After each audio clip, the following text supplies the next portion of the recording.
Sir, বন্টন দলিল ছাড়া নামজারি করলে নামজারিটা টিকবে কিনা ওয়ারিশান সম্পত্তির ক্ষেত্রে?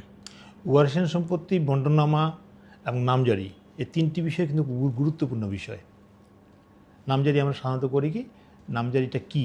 নামজারি হচ্ছে যে কারো নামে নতুনভাবে একটা হোল্ডিং খোলা। এখন ওয়ারিশান সম্পত্তির মালিক তো সবাই।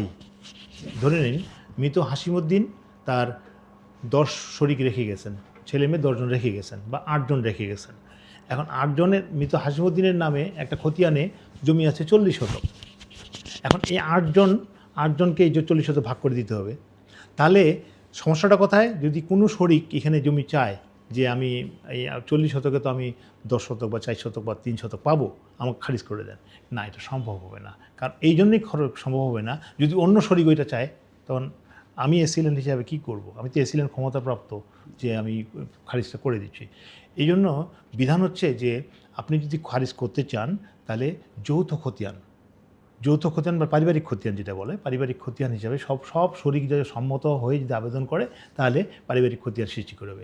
অথবা যদি আপনি এককভাবে চান, তাহলে আপনাকে বন্টননামা করে নিতে হবে যে আপনি ওই খতিয়ানের ওই দাগের ওই অংশটুকু চাচ্ছেন, ওই খতিয়ানের ওই দাগের ওই অংশটুকু চাচ্ছেন। এইভাবে যদি পৃথক পৃথক করে নেন, আপনারা যদি বন্টননামা করে নেন রেজিস্ট্রেশনের মাধ্যমে, তাহলে এই বন্টননামার ভিত্তিতে দিয়েছিলেন নামজারি করে দেবে। কাজে বন্টননামা ছাড়া যৌথ ওয়ারিশান সম্পত্তি, এই সম্পত্তি খারিজ হবে না, খারিজ করতেও পারবে না। আর খারিজ যদি কেউ করে থাকে সেটা বাতিলযোগ্য। ধন্যবাদ।